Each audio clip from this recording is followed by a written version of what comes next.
y estamos con Aida García Naranjo. Ella es educadora y además una persona con amplia experiencia en la política peruana. Ha militado por muchos años, últimamente en el Partido Socialista con Javier Díaz Canseco. Ahora va por Gana Perú. Muchísimas gracias por estar con nosotros. Muchísimas gracias, muy buenas noches. Muchas gracias por estar en tu programa. Vamos a lo que promete ser una campaña de estas 7 semanas de precisiones, justamente porque han quedado dos posturas, y dos posturas que tienen activos y pasivos.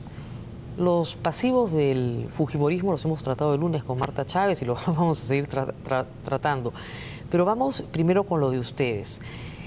Este plan de gobierno que yo he analizado tanto en las últimas semanas tiene una serie de premisas, y una de esas premisas es el cambio radical. Sin embargo, Ollanta ha señalado, tanto en su compromiso firmado como en el país, como en otras manifestaciones públicas, que no habrá ningún cambio radical y que todo se hará con gradualismo, progresividad. ¿Cuál es la posición oficial?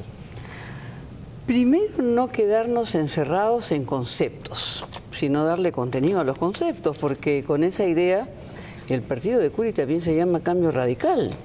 Sí, entonces claro, no nos quedemos con la envoltura, vayamos al caramelo.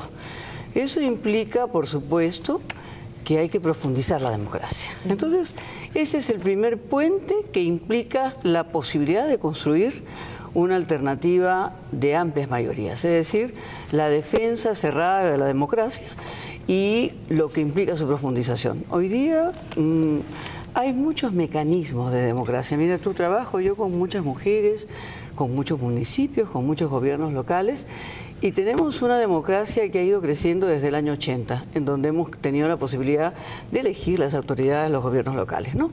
Los comités de coordinación local, los comités de coordinación regional, los presupuestos participativos, los comités de vigilancias, los planes de desarrollo concertado, un inicial proceso de descentralización. Todo esto implica ser profundizado en términos democráticos, desde una visión de reforma del Estado y desde una visión de una nación descentralista. ¿Qué pasa con esa democracia? Es una democracia con muchas debilidades. ¿Sabes por qué? Yo incluso les enseño a las mujeres que es una democracia de verbo equivocado. Capaz te sonríes con eso, mira tú. Tú participas porque el 40% de la población organizada participa en estas instancias. Tú participas, él participa, ella participa, nosotros participamos y ellos deciden. ¿Por qué? Porque esa democracia participativa no es vinculante. Entonces la autoridad no tiene por qué rendir cuentas. El presupuesto municipal no se termina de ejecutar y sin embargo la población tiene grandes demandas, proyectos que presenta, iniciativas que presenta y entonces van a la fase convocatoria, a la fase de capacitación, a la fase de proyectos, a la fase del SNIF, a la fase de prioridades y luego la autoridad resuelve. Puede ser. La pregunta es importante para nosotros. La pregunta era muy concreta. ¿Va a haber, pero esto es bien concreto. ¿Cambio progresivo o cambio radical? Pero ¿por qué nos quedamos otra vez con la envoltura? Porque son las palabras que usan ustedes. Bueno, las podemos cambiar y darles contenido, ¿no es cierto? Eso implica profundización de la democracia. Todos los cambios son graduales, todos los cambios son graduales y eso es lo fundamental. Pero lo más fundamental de todo es que nos querramos entender. Sí, la verdad que entender, ¿no es cierto? Entonces el cambio radical queda descartado y vamos a cambios graduales, eso es lo que nos quiere decir. Vamos a cambios profundos. Profundos pero graduales. Por supuesto, todo tiene una gradualidad. Todo tiene una gradualidad. Cambios constitucionales. Sí. Uno de los asuntos más complejos en esta elección es el respeto a la Constitución. Por supuesto que sí. Sin embargo, el punto central en el plan, y lo dice en muchas páginas y lo dice reiteradamente, es el cambio de la Constitución actual. Específicamente en el capítulo económico. De eso se trata. No se puede hacer esto, dicen, en el marco de la Constitución actual. No se puede desarrollar la economía nacional de mercado sin cambiar el marco de la Constitución. El 70% de los electores ha votado por el actual sistema de crecimiento, que no es el modelo de ustedes, porque el 30% ha votado por ustedes y el 70% no. Entonces, ¿qué cambios están dispuestos a hacer en esos puntos? Pero primero, no sé qué tipo de lectura tienes. Quizás es nuevamente ver la envoltura de la palabra y no ver el fondo y la naturaleza. Las encuestas de las más prestigiosas encuestadoras, porque son un instrumento efectivamente de la democracia, de la información pública, de la transparencia, me parecen importantes.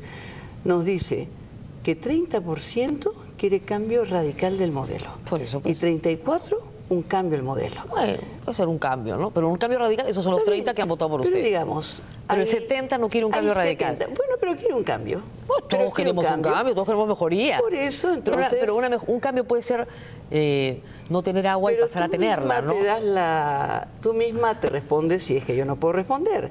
Es decir, en el sentido de que unos quieren un cambio más radical, otros quieren un cambio menos radical, pero en resumen, 3/4 partes del país quieren cambiar muchas cosas. Obviamente. Unos de maneras más radicales, otros de manera más radical. Entonces, pero eso ya te da la respuesta. Es decir, con 32% tú no puedes aplicar una única visión de Estado, una única visión de propuesta. Es decir, tienes que tender puentes. Muy bien. Y en el tema de la democracia hay muchos puentes y tienen que haber las cifras que tú has presentado ahora nos dan a un Ollanta Humala, a un Gana Perú, con 4.600.000 votos que tienen que ser respetados, y hay fuerzas democráticas con las que hemos luchado muchísimos años, por la recuperación de los municipios, por la recuperación de la democracia, por un conjunto de elementos. ¿Hay que tender puentes con esas fuerzas? En términos democráticos, sí.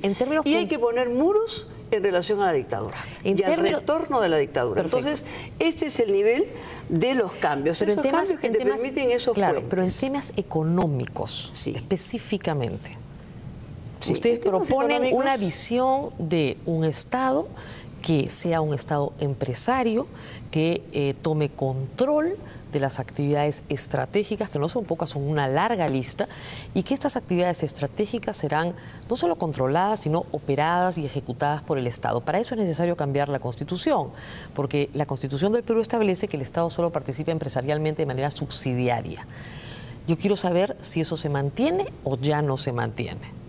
Si eso no es negociable para ustedes o si es negociable. Esto es discutible en el marco del Congreso de la República. Pero es su plan, o sea, usted tiene una propuesta. Pero en nuestro plan nosotros no hemos tenido la mayoría absoluta de los votos. Por eso. Lo cual nos implica tender puentes con las otras fuerzas, y eso implica llegar a acuerdos. Esos acuerdos no pueden estar en base al interés de tal señor, de tal señora, de tal persona. Tienen que estar de cara, es decir, a una propuesta nacional y a una sociedad que demanda asuntos básicos, que por eso país y que ese modelo no está tratando. Hay asuntos, digamos, que no son negociables para cualquier persona y para cualquier organización política. Por ejemplo, es no negociable defender los derechos humanos. Obviamente eso no es negociable, ustedes van a defender los derechos humanos. Muy bien. No es negociable, no sé, el retorno de la dictadura. ¿No ir a la reelección? No ir a la reelección, efectivamente. Por ejemplo, eso no es negociable, no se va a ir a la reelección. No se va a ir a la reelección, pero además, déjame... Pero los temas económicos preocupan a un sector grande de la población. Y yo quiero saber... Permíteme a mí pues contestar, por favor, ¿sí? Mira, por supuesto, no negociable el tema, la preocupación de la eternización en los cargos, ¿no es cierto? Se tiene desde la organización de base hasta la presidencia de la República. Son parte de las preocupaciones de la necesidad de la profundización de la democracia. Pero pregunto yo, ¿quién juró con Biblia en la mano y con bandera atrás el respeto a la Constitución? Fujimori. Y a los 2 años la violó Fujimori. Y esperemos que no... E impuso una nueva constitución. Y a la vuelta sacó interpretación auténtica. Y se religió el 95, y se religió el 2000, y se fugó luego. Pregunto yo, ¿la fuga no fue discutida en su casa? ¿Hizo abandono de hogar de su hija? ¿Se le avisó a Keiko? ¿No se le avisó? Entonces, García Naranjo, me gustaría hablar de su plan. Yo con los fujimoristas me peleo a morir. Entonces, los pecados de los otros no lo hacen santo, porque si hablamos de afecto a la democracia, pero es que estamos en el año 2000 del respeto de un tema no negociable, que un punto que me estás preguntando es efectivamente si podemos pactar sobre el tema de la no reelección. Por supuesto que podemos pactar, pero por eso no hay que tener temor a Humala, hay que tener temor a Fujimori. Ahí vamos a ir después. Entonces, porque ese es el punto que me estás planteando, por lo tanto no estamos saliendo del punto. En el año 2005, Ollanta Humala apoyó el golpe contra Alejandro Toledo. Lo apoyó en un discurso que mandó desde Seúl. Horas después cambió de opinión y su hermano Octavio, bueno, pasó todo lo que pasó después. Su afecto por la democracia tiene ese antecedente que es una marca. O sea, si uno sale a decir levántense contra un gobierno constitucionalmente establecido. ¿No tenemos ahí un problema? Depende cómo se mire. La propia Constitución permite pues el derecho a la insurgencia frente a Cuando una se viola. autoridad. Y bueno, y Fujimori no había violado la Constitución. Toledo, año 2005, 1 de enero del 2005. No recuerdo esa escena, sinceramente. ¿El Andahuaylazo no lo recuerda? Bueno, el Andahuaylazo sí, pero no estamos hablando pues de Ollanta Humala, ¿no? Sí, hay un discurso de Seúl donde él llama a levantarse contra el gobierno de Alejandro Toledo. Yo me imagino que fue un error político garrafal.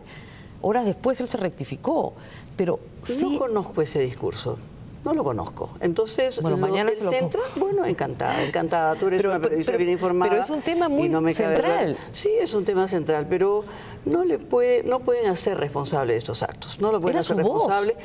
Pero digamos que... No, él no es responsable de ningún acto. Por supuesto, no era es la posición, no estaba en el Perú, estaba en Seúl. Sino que era su pedido a los peruanos de derrocar a un gobierno democráticamente constituido. Bueno, si eso se produjo, es un error, indudablemente es un error, pero digamos, no podemos comparar un mensaje que puede ser balance de una mala evaluación en un momento con el Fujimorato. Yo no sé, pero digamos, lo que estamos discutiendo es el afecto a la democracia, sí, digamos. Pero queremos evaluar temperamentos y no queremos evaluar una vida política mostrada al país durante 11 años y que nos ha costado harto deshacernos de ellos. En el sentido de, hoy día tenemos, como bien ha rectificado, y sabes tú, Ronald Gamarra, Careta, sacó la información de cuántos son los presos del fujimorismo. El Ejecutivo, el Legislativo, el Judicial, las Fuerzas Armadas en su conjunto, ¿no? En términos de la representación. Son 207, ha dicho. Y efectivamente. Hizo un cálculo conservador. O sea, se quedan cortas las páginas de Careta frente a lo que es esa situación. Ahora bien. Entonces no podemos comparar eso. Son dimensiones muy diferentes. Yo lo sé. Pero digamos, de todas maneras hay ese antecedente, algún día se lo voy a preguntar aquí a Ollanta Humala. Ahora bien, entonces, en el tema de propiedad del Estado y empresas estratégicas es un asunto que ustedes dejarán al Congreso. Eso es lo que me está diciendo como respuesta. Por supuesto que sí. Y se retira del plan de gobierno. Nada se retira porque todo ha sido presentado. No, yo lo sé. El plan de gobierno, que tú lo conoces tan al detalle, es un plan presentado a la opinión pública, publicado a las autoridades.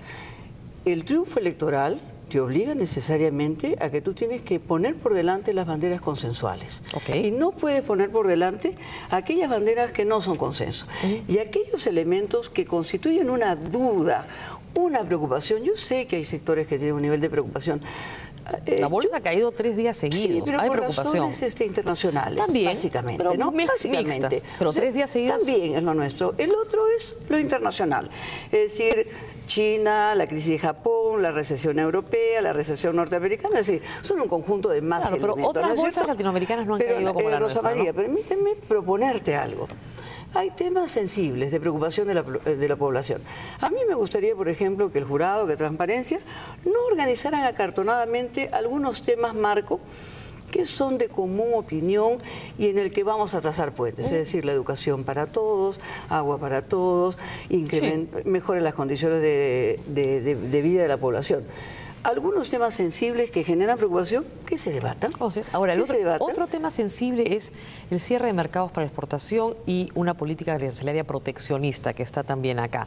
Es decir... Como la tiene Estados Unidos, la política de como la tiene Europa no también, lo sé, ¿no? pero el punto es que sí lo sé. Es una política de sustitución de importaciones a los 70. Plan, tú sabes perfectamente, porque lo conoces y puedes mirar la página, ¿no? Introduce en todo el capítulo económico que no ha dado resultado ese nivel de sustitución de las importaciones, ha traído también un conjunto de problemas. Pero cuando se habla de una economía nacional de mercado, se plantea efectivamente priorizar lo que es también un mercado nacional.